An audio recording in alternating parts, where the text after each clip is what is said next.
कुबरी मंथरा ने अधीन कर लिया कैकेयी जी को। देख लो कुसंग कितना बड़ा होता है, कितना प्रभाव उसका पड़ता है। कैकेयी जी ने कहा आज संसार में तेरे समान हितकारी मेरा कोई नहीं है। अगर मेरा मनोरथ पूर्ण हुआ, भरत राजा बने और राम को वनवास हुआ, तो तुम महारानी की तरह रहेगी, दासी की तरह नहीं। बस सारे श्रृंगार उतारे, अच्छे जो कपड़े पहने थे उतारे, मोटे ऐसे कपड़े पहनकर कोप भवन में जाकर फेंक दिया सब आभूषण और लेट गई। इधर अयोध्या में धूम मच रही है। संध्या काल से ही नाच गाना प्रारंभ। महाराज सुबह राज्याभिषेक करेंगे राम का। महाराज झूमते हुए दशरथ जी की सबसे पहले कैकेयी के महल में जाऊंगा, बहुत प्यारी थी, और उनको सूचना दूंगा कि तुम्हारे प्राण प्यारे राम का सुबह राज्याभिषेक होगा।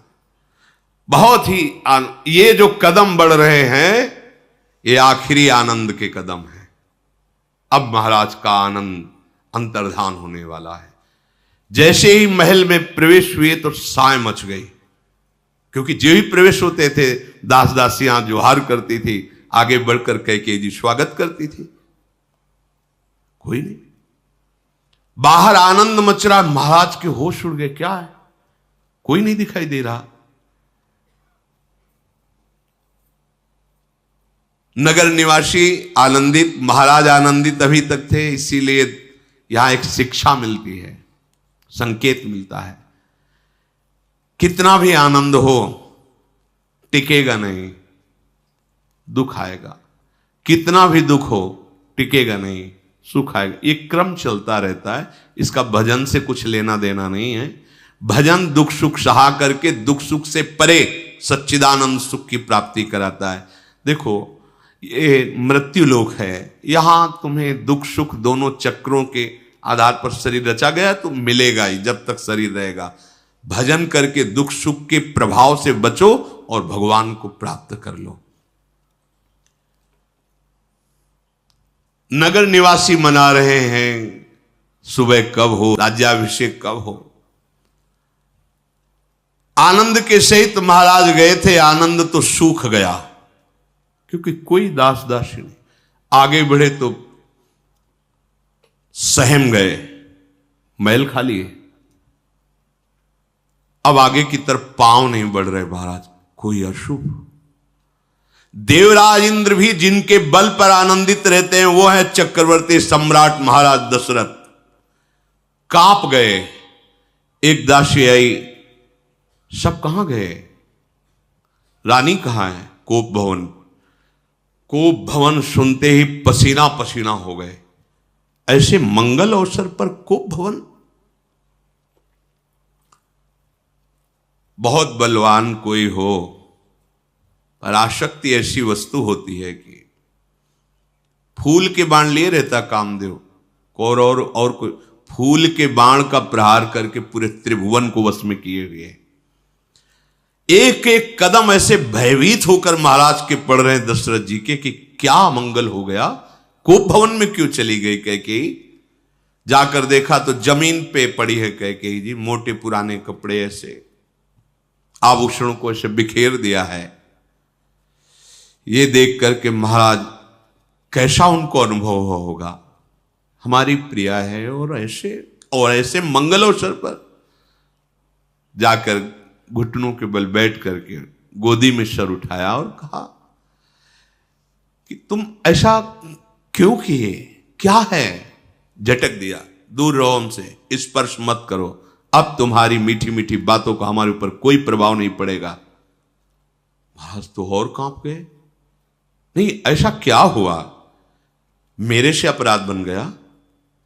किसी प्रजा से, किसी देवता से, किसी राजा से? अगर किसी देवता ने भी तुम्हारा अनिष्ट किया है, अमर भले क्यों ना हो, लेकिन उसको नष्ट करने की सामर्थ्य रखता हूं। बोलो किस राजा ने अपराध किया, उसे अभी नष्ट कर दूं राज्य सहित। बोलो ना तुम, कौन है जो तुम्हें नाराज कर दिया, कौन है जो तुम्हें असंतुष्ट कर दिया, तुम्हारा अपराध कर दिया? मेरी प्रजा, कुटुंबी, सर्वस्व संपत्ति, पुत्र और मेरे प्राण, अगर ध्यान से देखो तो सब तुम्हारे अनुकूल चलते हैं। कौन है जो यहां प्रतिकूलता पैदा कर दे? उठो, बोलो तुम क्या चाहती हो। मैं 100 बार राम की सौगंध खा के कहता हूं, जो मांगोगी मैं तुम्हें दे दूंगा। उत्साह वर्धन कि मेरे राम राजा, उनको क्या पता, मुस्कुराई, क्योंकि सत्य प्रतिज्ञ महाराज दशरथ जी है। आभूषणों से अपने को विभूषित किया। महाराज प्रिय, बोलो क्या चाहिए तुम्हें। राम जी की सौगंध खा चुके, 100 बार मैं राम जी की सौगंध खाता हूं। मानो कोई भीलनी मृग को मधुर गान करके बेधने वाली है, ऐसे कैकेयी ने महाराज की तरफ देखा। दशरथ जी पुलकित हुए कि ठीक है, हां बोलो क्या चाहते हो। आज पूरी अयोध्या घर घर आनंद बरस रहा है, बधावे बज रहे। तुम्हें पता है मैं कल अपने प्राण प्रिय राम को राज्याभिषेक करने वाला हूं, इसलिए तुम जो मांगोगी मैं तुम्हें दे दूंगा। वैसे ही आनंद मेरे हृदय में उफल रहा है। ये बात सुनकर जैसे किसी का बाड़ तोड़ हो, पक गया हो, ऐसे मारो तो कैसा, एकदम तो एकदम। क्योंकि महाराज बोले ना, मेरे प्राण प्रिय राम का राज्याभिषेक, घर घर आनंद में, तुम जो मांगोगी दे देंगे।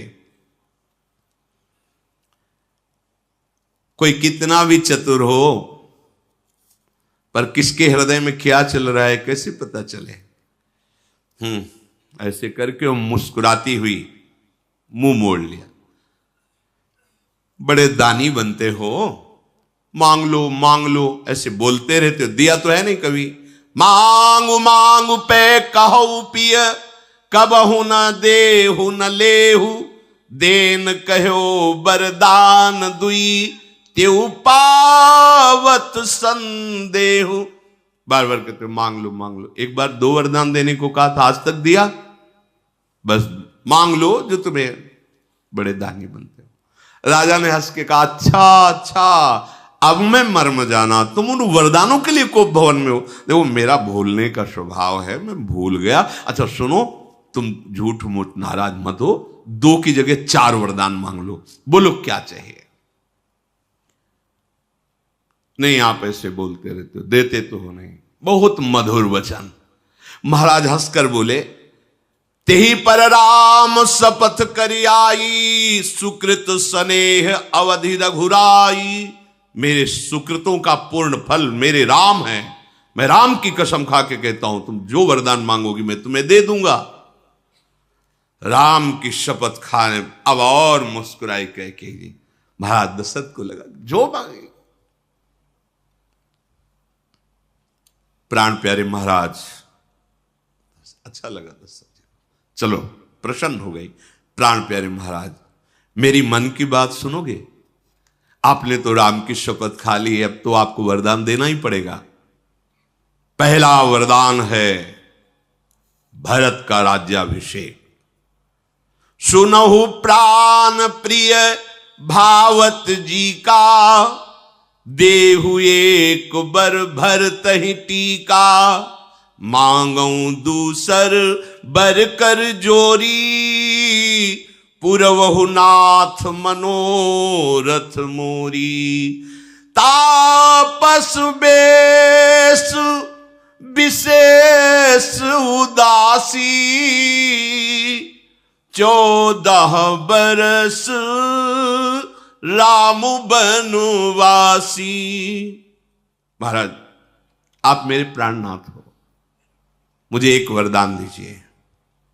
कल जो राम का राज्याभिषेक हो रहा था नहीं होगा, भरत का राज्याभिषेक होगा महाराज।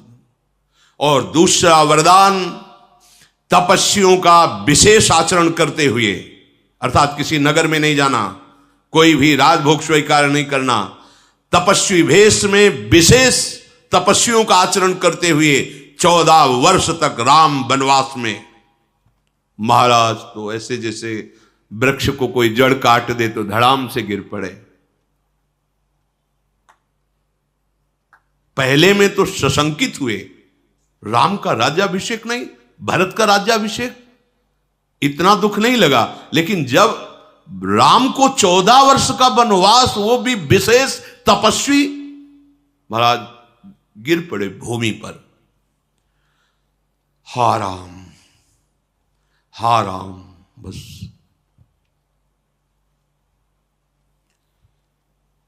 पीला शरीर हो गया एकदम। महान प्रेमी भगवान के, दोनों हाथ ऐसे माथ पकड़े, नेत्रों से आंसू चलने लगे, क्योंकि राम की शपथ खा के कहा जो तुम मांगोगे मैं दे दूं। फंस गए। ये क्या, ये साक्षात मृत्यु है क्या मेरी कैकेयी? हाय मैं राम के बिना।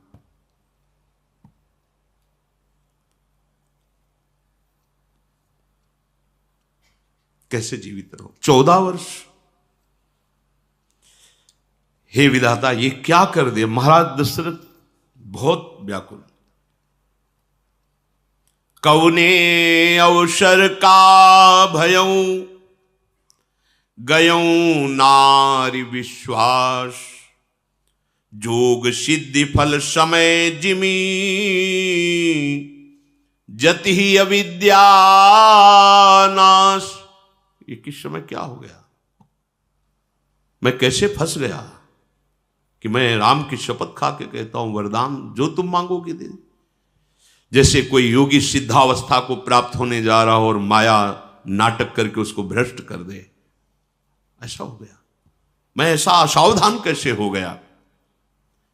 महाराज बहुत विकल हो रहे हैं।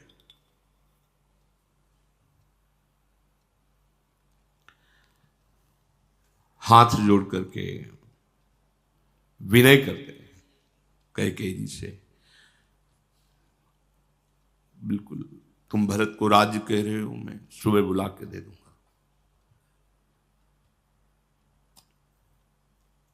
राम को तुम हमारे 14 वर्ष का वनवास, क्या बिगाड़ा है राम ने? आज तक तो हमको जहां सुनने को मिला है सबने राम की बड़ाई की।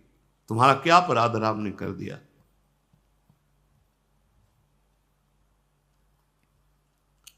मैं नहीं जी पाऊंगा। महाराज हाथ जोड़ के कह, मैं नहीं जी पाऊंगा राम के बिना। भरत को राजगद्दी दे देंगे, पर ये दूसरा वरदान ये मत मांगो। अगर राम हमारे नेत्रों से ओझल हो गए तो मैं जी नहीं पाऊंगा। उस समय भगवान की ही शक्ति से संपन्न है कैकेयी जी। तो क्या मैं तुम्हारी पत्नी नहीं हूं? खरीद के लाए हो? क्या भरत तुम्हारे पुत्र नहीं है? स्त्री की तरह आंसू बहाना था और वरदान पूरा नहीं देना था, तो ऐसा क्यों स्वांग किया? सत्य प्रतिज्ञ बनते हो। रघुवंशियों की रीति एक बार जो बोल दिया वो जीवन में पालन करते हैं। ऐसा सिंगनी की भांत कैकेयी जी, हमने तो ऐसा नहीं देखा किसी राजा को, सत्य प्रतिज्ञ को। महाराज शिवी कबूतर के लिए अपनी देह दे दी, दधीच देवताओं की रक्षा के लिए अपनी हड्डियां दे दी, आपसे वरदान मांग रहे हैं आप ऐसा। दशरथ जी नेत्र खोल के कैकेयी कि तू समझ नहीं रही, तू समझ नहीं रही। अब मुझे दिखाई पड़ रहा है कि तेरे इस वचन वाण से मैं मरूंगा। ये भयानक बात मुझे मार डालेगी। अब मुझे बचने का कोई उपाय नहीं दिखाई दे रहा। फिर कह रहा हूं, प्रिय विश्वास करो, मेरा विश्वास, मुझसे कौशल्या ने कुछ कभी नहीं कहा। मैंने स्वयं राम का राज्याभिषेक निश्चित किया है। और मैं भगवान शंकर को साक्षी करके कहता हूं, भरत और राम में इतना भी अंतर मेरे हृदय में नहीं। मैं वैसे ही प्यार करता हूं, पर कुल की रीति है कि बड़ा भाई राजा हो, इसलिए मैं ना, सुबह भरत का राज्याभिषेक हो जाएगा, डंका बजवा करके मैं उन्हें राजा बना दूंगा। तेरे पैर पड़ता हूं, हाथ जोड़ता हूं, राम को वनवास मत। दो। महाराज दशरथ जी की, तो किस बल से तुमने वरदान देने की बात कही थी और सौगंध खाई थी राम की कि जो तुम मांगोगे अवश्य दूंगा, मनोरथ खाली नहीं जाएगा? देखो, तुम क्रोध छोड़ो, हमारे हृदय की बात समझो। ये दूसरा वरदान मेरी मृत्यु है, क्या तुम ऐसा चाहोगी? अगर तुमने मजाक किया हो तो मैं क्षमा करता हूं, एक बार कह दो कि हमने दिल लगी की, मजाक की, मैं बच जाऊंगा। आज तक तो तुम राम की सराहना करती रही, स्नेह करती रही, पर आज मुझे संदेह हो रहा है कि तू कपटी है। तो राम की सराहना कपट करके करती थी, नहीं जिसे तुम अपना पुत्र मानती थी उसको 14 वर्ष का वनवास कैसे दे सकती हो? तुम्हारा स्नेह झूठा। फिर भी कहता हूं, मेरे लिए, मेरी प्राण रक्षा के लिए ये शब्द बदल दे, राम को 14 वर्ष का वनवास। ये मैं तुमसे सत्य कहता हूं, कह के जिए मीन बरुबारी बिहीना, मनी बिनु फनिकु जिए दुख दीना। कहूं स्वभाव न छल मन माही, जीवन मोर राम बिनु नाही। मछली भले जल से अलग होकर जी सके, सांप मणि के बिना भले जी, यदि असंभव मर जाएगा, पर मैं तुमसे सत्य कहता हूं, राम के बिना मैं जीवित नहीं रह सकता।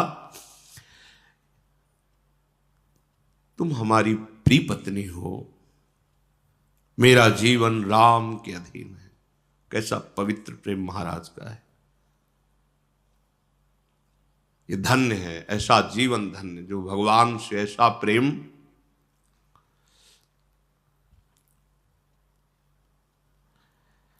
कैकेयी जी ने कहा, बंद करो ये माया जाल, तुम्हारी चालबाजी नहीं चलने वाली। कैसा कैसा मतलब, यही भगवान का विचित्र माया बल है। बंद करो ये माया जाल आप अपना। महाराज दशरथ जी से कैकेयी जी, अब तुम्हारी चालबाजी चलने वाली नहीं, या बोलो हां या बोलो ना, कोई प्रार्थना भी नहीं। महाराज चरण पकड़ के मना रहे हैं, चरण पकड़ के। हम जानती हैं तुम्हारा राम साधु है और तुम भी साधु हो और उनकी मां कौशल्या भी साधु है, मैं जानती हूं, लेकिन आज मैं सबकी पोल जान गई, आज मैं द्रवित होने वाली नहीं। सवेरा होते ही यदि मुनि का वेश धारण करके राम वनवास नहीं जाएंगे तो मैं यही आत्महत्या करूंगी और सबको पता चल जाएगा कि दशरथ कैसे झूठे हैं। ओहो, मतलब गजब है, यही भगवान का विचित्र खेल है, गजब है। और बड़ी कुटिलता से ठसक में कैकेयी जी मानो क्रोधाग्नि में भस्म कर रही महाराज दशरथ को। महाराज आंख मूंद लिए, देखी व्याधि असाद नृपु, परेऊ धरनि धुनि मात, कहे तो परम आरत बचन। राम राम रघुनाथ, देखा अब हमारी कोई प्रार्थना विनय चलने। राम हा राम हा राम। महाराज बेशुद्ध हो गए, मूर्छा में हो गए। राम राम